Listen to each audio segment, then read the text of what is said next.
And anyone else, because Melissa just kind of led the fight for everybody who's on this call right now. You wanted to ask, but you was too afraid to ask. Melissa just stepped out there for you. So if you get Yeah. with Angelique, I just want to get everybody's name all at once. If you could do that today, contact me. I will add you to the challenge. Whoop, love it, love it. All right. We are 2 minutes to our next David person. Hill. Woo! All right. So I have a video to play, but Dr. Dale, I want you to introduce our next speaker because he's just incredible while I queue up the video. Go. Absolutely. This new speaker is no stranger to any one of us. And if he is, well, welcome. And you're going to know who he is now. He was at the BWC, the conference, met him over there, and he's been on BWC Breakfast of Champions all this time. And he is amazing.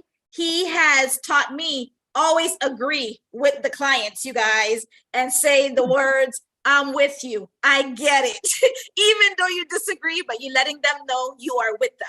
So David Hill helps salespeople, entrepreneurs, business owners who struggle to handle sales. Who likes to do sales?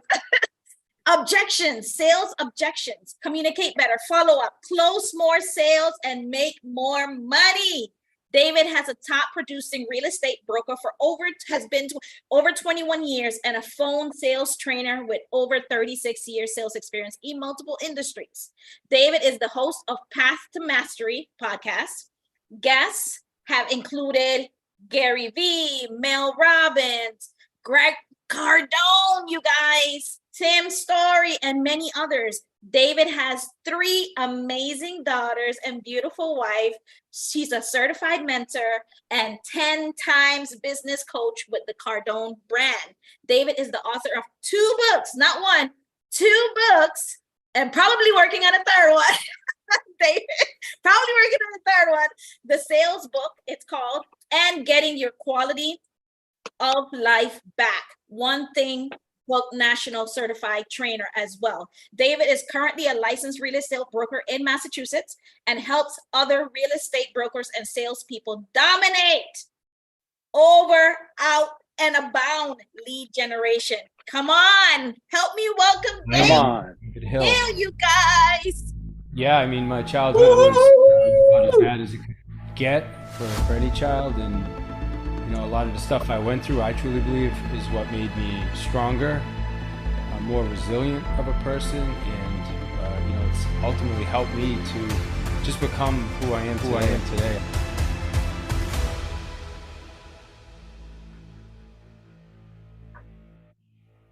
Today, I think a lot of children or young adults that they just get stuck in that life, that life of the mediocre, mundane, and I'm lucky that I was able to break out of it.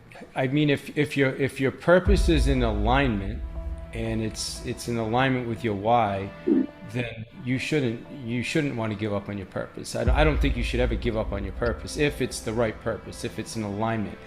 Anything worthwhile is going to be difficult, and the things that are easy, they're just, you know, they're not worthwhile. So when you go after your purpose, you know, I work with salespeople, and I see far too many salespeople quit right before they were going to have the breakthrough. All the things that I went through are things that I had to go through, and I don't wish this on anybody. Yet I truly believe that for me to be where I am today, for me to be doing what I'm doing, I had to experience that. And I experience that, so other people don't. Mindset is critical. I mean, it's number one, most important thing out there. You can have all the skill in the world, but if your mindset's not on point, it doesn't make a difference. And that's my goal, is to help as many people as I can. I am David Hill, and I want you to be propelled to purpose. I'm telling you, this is how you win. All right. Hey, thank you. I appreciate that. Thank you for sharing that video. And man, I'm excited to be here today. I've been listening to you guys for the last couple hours. This has been the most fun, like, green room, or what, just like the whole thing has been amazing. The event, you guys, but in between speakers are having fun and the back and forth, and it's just awesome. So congratulations, Angeline and Stars and blessed. And everybody else, you sisterhood, you guys were amazing. And it's an honor. Seriously, I don't take it lightly that you have me come in. So thank you. Thank you for that. Amen. Yes, I see the hearts, Angeline. Yes, thank you. And, you guys know I'm a family man. I have 3 amazing daughters and a beautiful, 2 beautiful grandchildren. And I got this other little kid who was here yesterday, who's not even technically related to me. He's my wife's best friend's son. He's like 3 years old. And the guy's all over me, man. He chases me around. He wants to hang out. It's super cool. So I think I just adopted another grandchild. So it's all good. And, so we talk about purpose, right? The video that I shared, if I'm going to talk to you today about this book right here. It's how to make even more money working fewer hours in real estate, right? Get your quality of life back. I have 2 books. I also have this book, The Sales Playbook, which was written in 2017. But this is a powerful book. And just because it says real estate, don't let that throw you off, because I should do it for every industry, because it's really about how to get the quality of your life back. Okay. How to make the same amount of money or even more money, but with quality of life. And Angeline, am I able to share my screen? Is that okay? Great. Thank you. I see that. Okay. So this is going to be I'm going to transition. This is going to be a little bit of a weird transition just because, but I'm going to get right here. Okay. It's cool. So you guys should now see my slides. Is that correct? Yeah, love it. Go ahead, David. All right. Excellent. Good. So what we're going to talk about today is the 5 strategies to get the quality of your life back. That's what, when you get this book, by the way, I'm going to give you a QR code and also a link. You can get access to the book, or just go to David I. Hill. My website is davidihill.com/free books. There's 2 books. You can get both of my books for free in digital format. And so just do that. So we're going to talk today though about this book right here. And this book I wrote a couple years ago. It's literally called a 90-minute book because it takes 90 minutes to read it from cover to cover. And I'll tell you what occurred to me and why I wrote this book. I found myself in like 2011, although I was making great money, more money than I ever made in my life. And, and for some of you that think, hey, if I just make more money, I'm going to be happier and I'm going to have a better quality of life.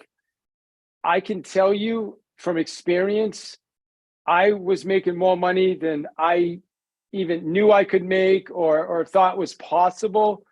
And I was not happy. It did not make me happier. If anything, I was more stressed out at the time. I was frustrated. I was working 70, 80 hours a week. My day was consumed with people, other people's problems, with emails, with text messages. From the moment I opened my eyes in the morning at 7 a.m., I was into my phone and into the stuff. And then I was going to bed at 11 o'clock at night. And I was just, the career, the real estate business that I had built, when we were selling about 120 houses a year with my team, the real estate business I built that I loved. I mean, in the beginning, I loved it. I mean, anybody relate to like when you go into a new business, you're so happy. You don't even eat lunch. Like, I think my first 2 years, I didn't even eat lunch, right? I was just going. But, but do that for 7, 8 years. And then all of a sudden it really starts to wear on you, and that's kind of what happened to me. And, the thing that I absolutely love now just brought me frustration. And I wasn't happy, and I'll tell you, and I'm going to share 5 things with you today real quick, because I know we only have 90 minutes today, so it's not a lot of time. So I'm going to make sure we get this all in the 90 minutes we have. I'm just kidding, Angeline. I know we have 30 minutes. She's looking like, what did you say? I'm messing with you. But no, listen, this is what helped me to become and start to love what I did again. And so let me just share, go back to the slide. And this is the book right here. And the first step in this is going out there now and setting some standards for yourself. Now, I remember going to a networking group, and it was with called Genius Network. and they have a motto, and it's called ELF. I don't know if anybody knows Joe Polish, knows guys. It's called ELF. You write this down. ELF is an acronym for easy, lucrative, and fun. Now these guys are very successful. Just to get into group, it's $25,000 a year membership. It's an annual, and so I joined the group, and I wanted to hang out with these guys, and I did. It was super cool. But I think the biggest thing I took from the network was that acronym ELF. And they filter everything through that. Like, hey, if I'm going to do something, and obviously I know what you're thinking, like, well, you have to be at a certain level to be able to do that, right? And I'm with you on that. But you still can do this at any level you choose because it's your choice, right? So for me, I shared with you, I'm making a ton of money, but I was just like one of those, the boat, the ship without the rudder. And just whoever had an issue, I was dealing with that. And then as soon as I woke up in the morning, I was dealing with that. And I was just going in all different directions. And I was just not enjoying my life at the time. And I remember the first time, just waking up and just being like, I want to leave real estate. Like the thing that I had loved, the thing that made me more money than I believed, the thing that helped me build multiple homes, I was starting, I don't even want to use the word hate, but I was really starting to feel that way about it. And I'll tell you what happened. A coach showed up in my life, a guy named John Alexandrov. And he was my first coach. And I always remember he came to our office to do a presentation. God rest his soul, by the way, he passed away a few years back. And I remember he came to our office and he was doing a presentation. Now anybody can relate to this. I didn't have time to go to the presentation because I was busy. I'm out with sellers, I'm doing this, I'm running around with buyers at the time. So I didn't have time, right? So the owner of the office knew I was the top guy, number one agent in the office, top guy, one of the top in my MLS. So the owner of the office was smart. He probably saw me burning out. After the event, I happened to be in my office. So what he did was he took the speaker to my office, John, and he introduced us. And then the next day we ended up having lunch and we just connected. We instantly connected. Everything he shared with me, he was an attorney that left the legal world because he didn't like being an attorney anymore, similar to me, right? And he became a business coach, and he was just an amazing guy. He was my first coach. I wrote a check for $17,000 for the year, and it all started right there. And so the first thing he had me work on, though, was number one was setting those expectations. Okay, setting those expectations. All right. Well, we started first. Let me back up. We first started with standards. So first we set some standards. And when you talk about standards, what I'm talking about is what time am I willing? Okay, what time am I willing to be able to take calls? What time am I willing? Like, what's the end of the day for me? Right? Like, when am I going to shut it down and say, you know what, I'm not dealing with your stuff anymore. It's now family time. So I had to set some standards first for myself. The time I would wake up, the time I would check emails, the time I would deal with sellers. And what would happen is literally, it went down to what would happen after I did an open house for you, Mr. Seller. Okay, here's what happens. After the open house, you're going to get an email from me. You get a text message. Then the next day, I'll call you and fill you in. So now I'm setting some standards on the way that I want to conduct my business. All right, now I know I'm looking at my notes because I want to make sure I stay on track here. Okay, so then I set some standards now. And here's what I like to say about standards. Standards you set on the inside and expectations are set on the outside. Like, I made that up. So give me some credit for that quote. I love it. But listen, right? Standards, like, that was a mic drop. Can you repeat that, please? Because that was amazing. Yeah, thank you. Standards are set on the inside and expectations are set on the outside. So legit, I set some standards like this is how it's going to be. Now what I have to do is I have to go out to the world and I have to share them with the world as expectations. Okay, that's what I was getting to. So when I set expectations now, I meet with a seller or a client and I say, hey, here's the way that it works with me. If we're going to work together, it's going to be a win-win, and here's what's going to happen. Now, if that works for you, great. If it doesn't work for you, that's fine. Then we can maybe refer you to someone else. Maybe you're just not the right client for me. That is fine. But I took the standards that I set and turned them into expectations. And here's and I hope you guys don't think I'm a jerk by saying this, but if I go back to these times when this was happening, I had just met my wife, and we weren't married back then. We dated for about 5 years before we got married. But obviously we liked each other a lot at the time. But what would happen is, like, she would just in the middle of the day call me, like, hey, what's going on? And I'd be in the middle of all my stuff, like, right. And I'm like, well, I love you, but like, no, please don't call me in the middle of the day, right? But I don't want to be a jerk. So I literally had to share with her, like, listen, I love you, but this is what's happening, and literally, again, that's why I'm saying I don't want you to think like I'm a jerk. But she got it. And we said, you know what, during the day, unless there's like an emergency or something, unless we have like a lunch date, then we'll just talk after this time. Same thing with clients. I was sharing the open house situation earlier. I have a coaching and training platform right now, right? And clients understand, based on there's certain expectations. If you message me after 6 o'clock, then they know that I'll respond the next day. It's already been set. The expectations are set. All right, but there's also another expectation. I understand it's not a perfect world.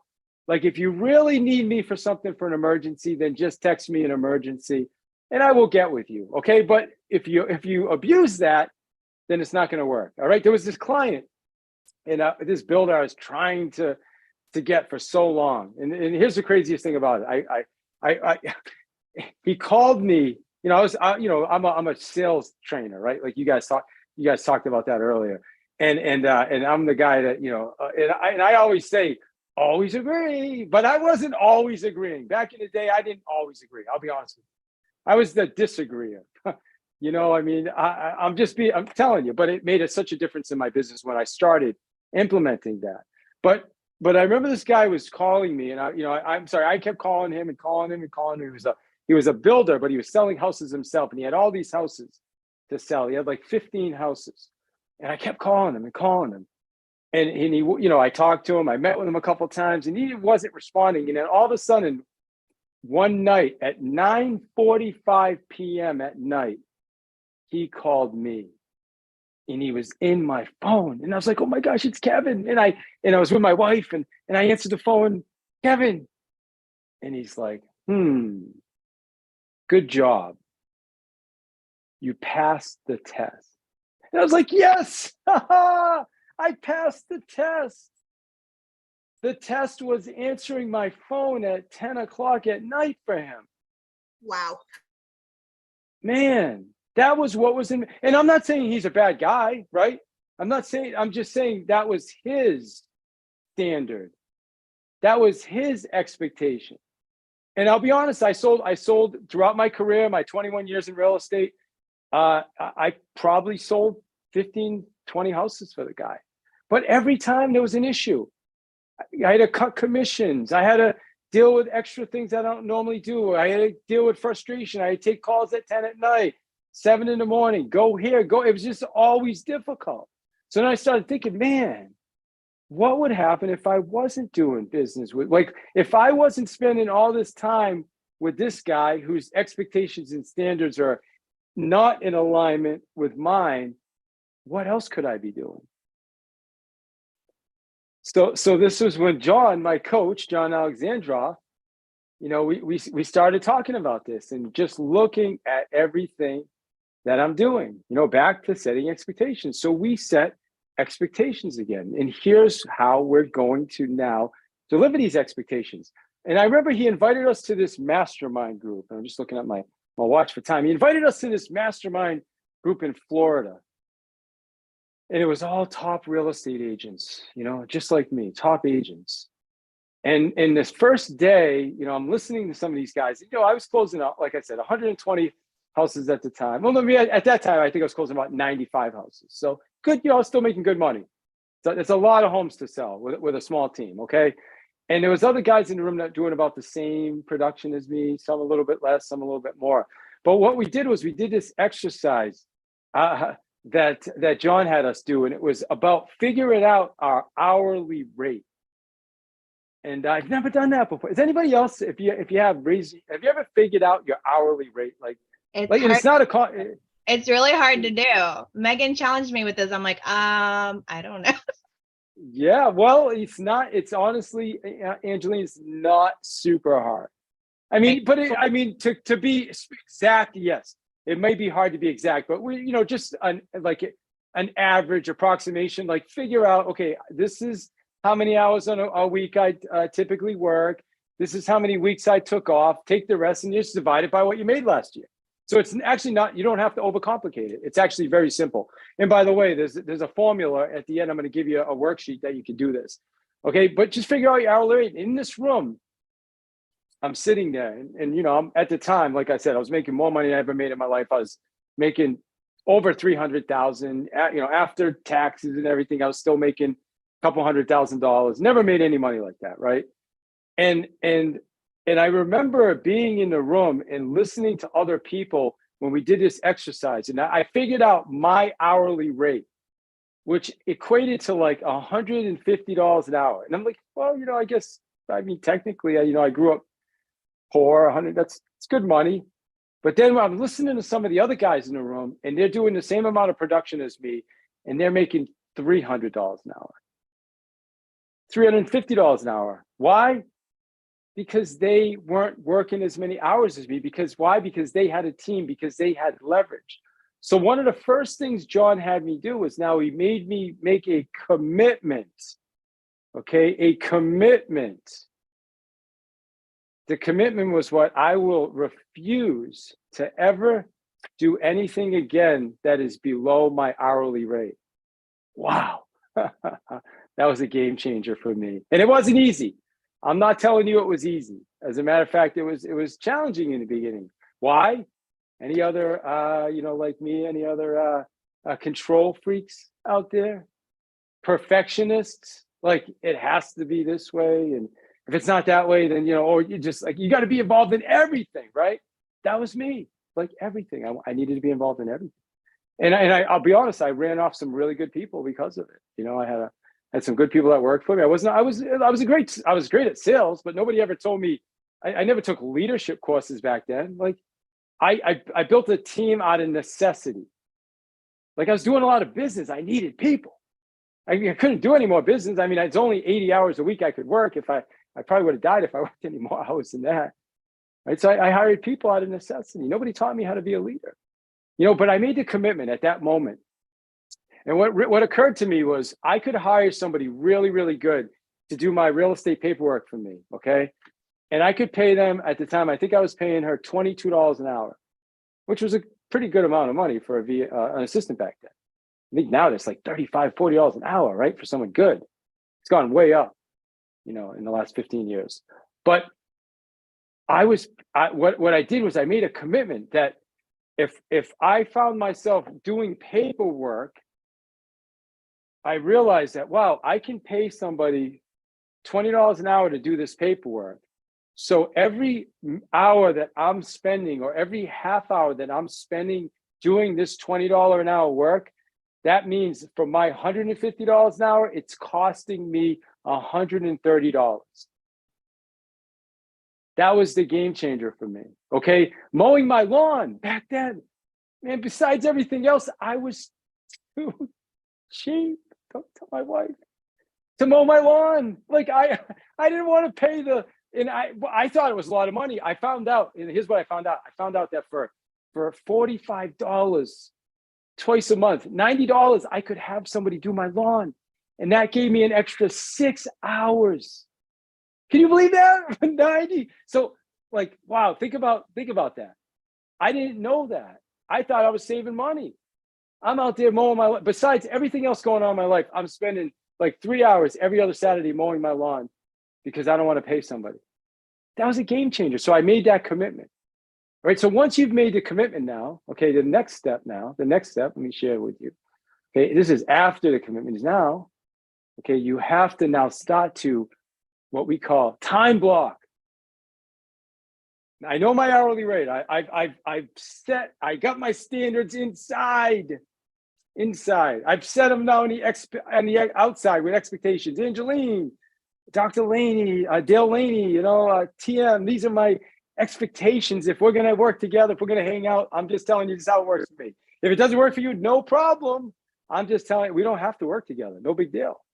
Right now, I'm going to time block my calendar. How do I do that? I use tools. Like, see this little thing right here? See this little 45-minute? I throw this up and I say, I refuse to do anything else for 45 minutes. Everything goes in my calendar. I carry this. This is a phenomenal planner. Okay. I've been using this for years. Okay. It's called the Brendan Bouchard Daily Planner. Okay. Everything goes in there. Every appointment in my day is looked at the night before and then thought through. Okay. I also use a Google Calendar. Everything goes in my Google Calendar. So my schedule is completely time blocked. Like nothing gets in there, okay, unless it goes through me. And I stick to it. I made the commitment, right? Go back to commitment. When we make a commitment, that means I'm committed. There's no exceptions. There's nothing else. Right? Once I get there, that's it. Now, listen, there's other stuff too, right? We got families. You guys know I'm a family man. So I got kids, I got other things. So those go in my calendar. I want to somebody throw in the chat. What's the first thing that you should put in your time block calendar? First thing, number one. Anybody guess? Let's see in the chat. Who can manage the chat? Angeline, can you tell us what's in the chat? What do they put in the chat? First thing that goes in your time block calendar. Time for me is Gwendolyn has shared time for me. I put in self-care. Anybody else? What should you put in? Prayer from Gary, personal care from Blessing. Julio says tea time with the Lord every morning. Time to you rest. guys are good. God's time, non-negotiables. Amazing, amazing. All of them perfect, all of them right. I put vacations first. Vacations first. Why? Because I can't. It's like let's say I'm going to go to an event. Grant's doing an event like GrowthCon. Now I know I'm going to go to Grant's event, but I can't call up Grant and say, "Hey Grant, you know what, bro? I know your GrowthCon's in February, but we were thinking about going on a ski trip, Grant. And it just doesn't kind of work for me and my family, right? So you think you could host it? No, that doesn't work, right? So what I do is I look at the things that I'm attending, okay, and then I put my vacations in right after that, right? So like I know there's only 2 or 3 events that I'm going to attend, and then I put my vacations in the calendar as well. So those are not getting missed no matter what. Okay, then I took my weekly schedule goes in my calendar. What am I doing during the week? Okay, lead generation. Then I take it from the week to the day. What does my day look like? Okay, what time do I work out? What time do I get to the office? We have a huddle every morning, 9 a.m. Every morning, 9 a.m. Eastern. I know I'm going to be on that huddle. Like the other day, Thursday, I slept late. Okay, I set my clock for 3:15 a.m. and I slept late. I slept till 3:17. I'm not exaggerating. Like as I was setting my clock, I said to myself, I got to get a little bit more sleep. So I said I can pull off 3:17. I'm not even saying that to be funny. I'm telling you, that's how my thinking goes. And so that's what time I had to get up because I still had to do a 3-hour workout and then be at the Chamber of Commerce meeting for 7:15. That's what you got to do. We got a time block. But I couldn't just wing that in the morning. I had to think about it the night before I went to bed. Now, here is a worksheet. Okay, these are the 5 strategies. Everything I just went through, I will share this with you. Just as a matter of fact, do this. To make David, I'll get easy, it from you to share with everyone. Yeah, okay, perfect. This is how you get a free copy of the book that I'm showing you right now. All right, this book, again, you can read it in 90 minutes. As a matter of fact, you'll get both my books when you go there. You can select which book you want. You can select them both if you want. That's how you get a copy of the book if you want to read the book. And then I will get the worksheet over to Angeline so she can share that with you. All right, man, I think we did okay on time. So do we have any quick takeaways or questions? You are and then I just want to let perfect you on guys time. know. You have about 15 minutes if you want to get questions, if everybody would like to come up and talk to David Hill, y'all. That was 15 minutes? You told me I had 30 minutes. I'm giving you more space. I'm giving you more space for questions. I'm giving you more space for questions because you're good at this, Angeline. See, you're really, really good at this. Thank you. You know what you're doing. All right. Who wants to come up? I'm with you. All okay, right, good. Yeah, let's go. Your hand raised. What you got, Mama? So I'm going to lower my hand. David, we're in the same industry. I do the paper old school calendar I have right here. You can't see it, but I love it. I do have my digital one on my phone, but my biggest question is, the only vacation I know of is the one in September, but it's really not a vacation. It's for my mom's show that I host every year. So the winner wins a trip to Palermo. So I know I'm definitely going to Palermo the second weekend of September. So it's an extended vacation, but to be honest with you, I don't even have that the beginning or the end of it clearly defined for when my vacation time is going to come. So how do you have the clarity, one of Megan's words, the clarity to put your vacations on your calendar first? And how do you do that? And the second part of it is, when do you do that? Do you do that at the end of the year for the next year, or do you do it at the beginning of the year for the year of? Because I would love to know, because I've never done that, and that's something I would love to have that mindset of doing. Yeah. Yeah, thank you, Maria. Great question. I honestly, I didn't have the wherewithal or the thought to do that either until I hired John, and John made me do that. He made it part of my planning. And I think one of the challenges I've always seen in real estate, especially where I've spent the last 20 years of my life, is most real estate agents start planning or setting their goals in January. And the challenge with that is, as you know, real estate, you're always about 45 to 60 days in behind. Right. Because if I list a house today, I don't get money for 2 months. If I start calling people today, it doesn't turn into money for 2 months from now. Right. So the answer to your question was, I was taught to do that in October. In October is when we set our goals and we plan our year. And we take 2 vacations, and then we do like a just like a free for all. Like, I think we're gonna go camping in a couple of weeks. My wife wants to go to this. I don't know if I want to camp, but I'm just gonna go along with the flow. But she wants to do it. So that's kind of one of those ones that we're just gonna do. So we like to take 2. We do one in the spring and we do one in the fall, and then we do a summer, just kind of like, sometimes it's a long weekend, 3 or 4 days getaway, something like that. Does that make sense?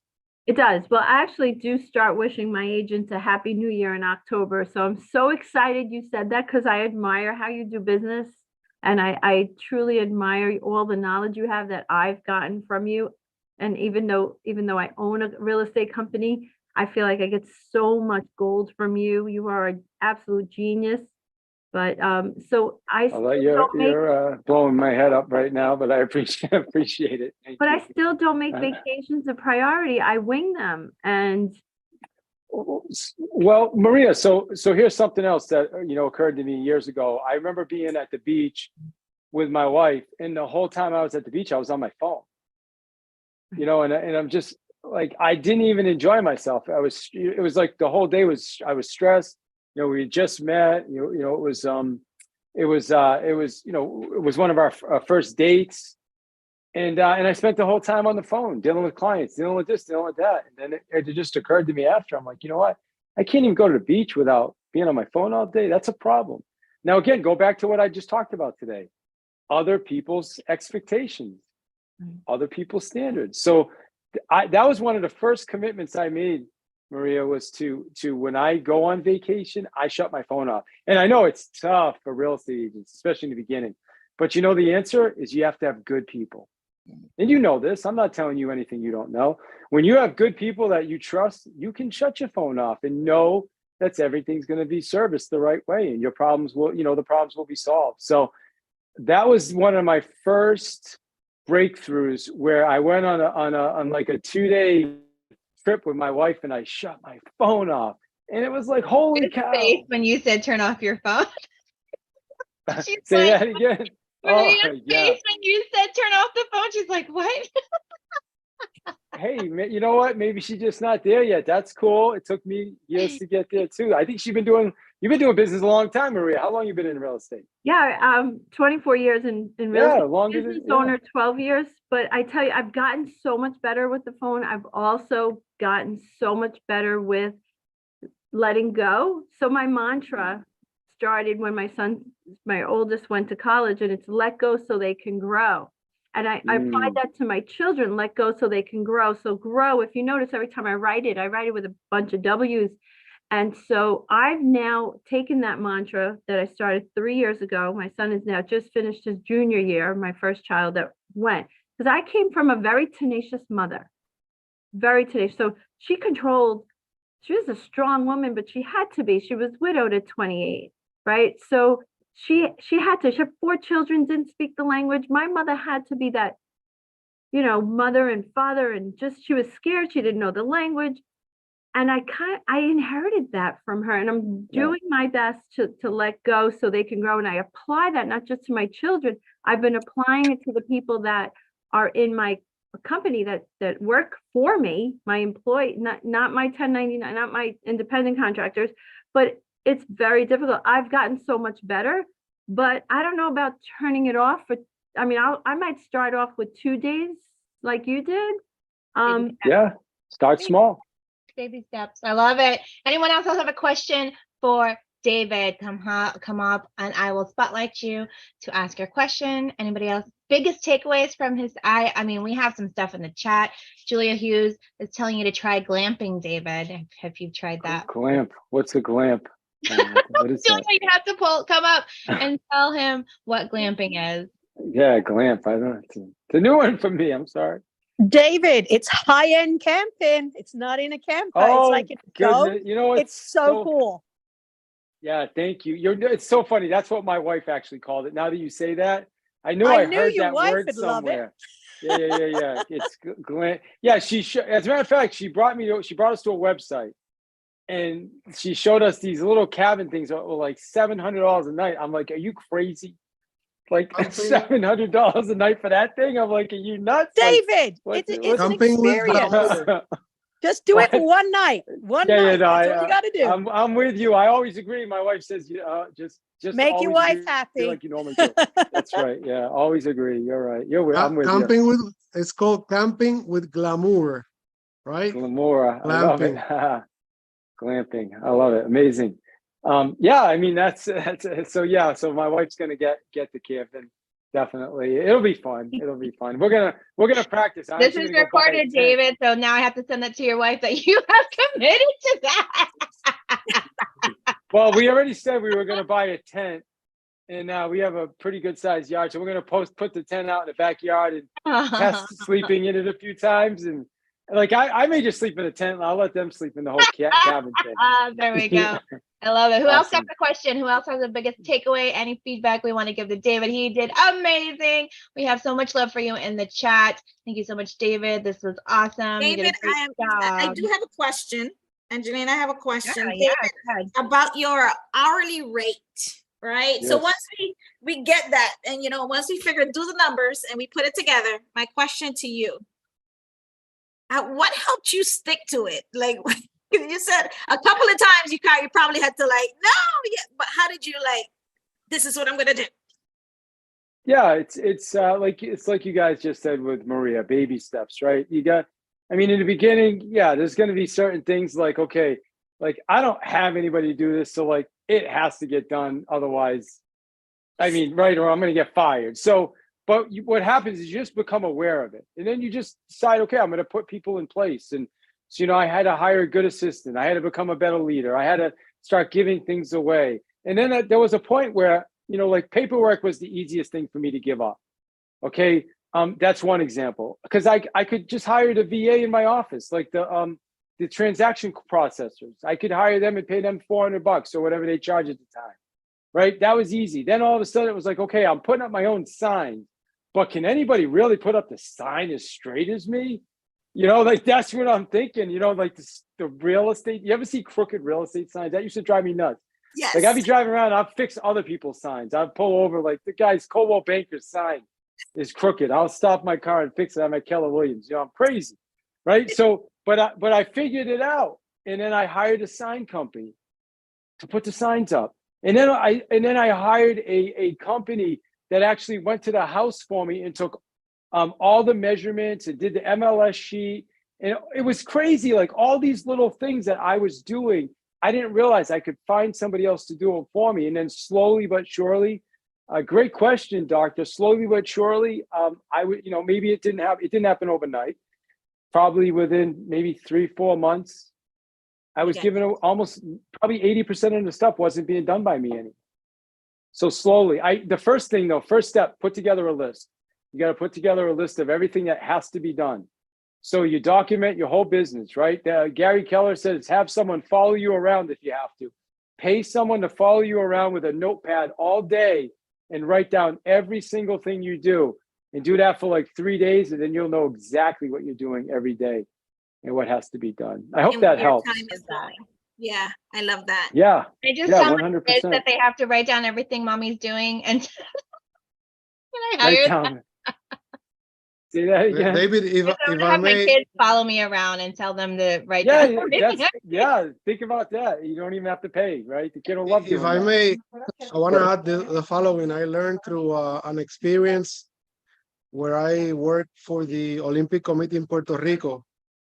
We start using Trello, which, kind of puts everything or everyone in account We use Trello. on time. So learning from Trello, maybe 6 years later, I was able to make that call that my hourly rate is around $125. Because if I put down what I'm able to do for someone, provided we have a 30-minute interview that I know what they are expecting for me to do, I have no problem in telling that when they get my job or what I do for them back, it will be what they needed and a little bit more, because I then also learned that I try to give a little bit more as a way to say thank you for the business. But there has to be a minimum. When I told that to a friend, we became friends. We don't work any longer, but I'm fine. You know what? Because that liberated some time, so I'm able to do my own stuff. But I put worth on who I am and what I'm able to do. So it took time. It took time, but I was courageous to say I worth $150 an hour, $125 an hour. Boom! I love it. I love it. I love it. Angeline did a mic drop. I'm gonna do I won't do a time timer drop because it's gonna break. But I want to drop something. That was amazing, man. Listen, here's the thing too. Like here's a secret for a lot of you guys. I was not that good at a lot of the stuff I was doing. Like even though I thought I was like amazing, the best, Mr. Perfectionist, Mr. Weirdo, obsessive compulsive, I was not the best at it. And once I learned that, like I have somebody now that does she does funnel building and marketing stuff for us, and I finally let her just do it the way she wants, and it's like so much better than all the stuff. Like I'd send her before, and like I want this to look like this and this, and now she sends me stuff. I'm like, oh my gosh. I sent her an extra $50 yesterday, just like, hey, you're doing such a great job. Congrats, you're doing amazing. Right? Like that is what we're looking for. So yeah, I think that just kind of reminded me, Julio, that I may think I'm the best at stuff, but a lot of times I find I'm just not. I do want to let you guys know too, we have a challenge coming up. There's a QR code right here on my window, and if you're interested, this challenge is specifically for real estate agents. It's a 5-day listings challenge. So if you want to scan that QR code, if you're a real estate agent, join us. It's free. There is a VIP option if you're interested. Once you sign up, you can sign up as a VIP, or you'll get details on that once you sign up. So, amazing 5 days for real estate agents. We're going to give you a different strategy every day. And then, I gave you the QR code earlier for the book, or if anybody wants a copy of the book, it's just go to David I. Hill. Don't forget the davidihill.com/free books, FREE books. And you can get both of my books.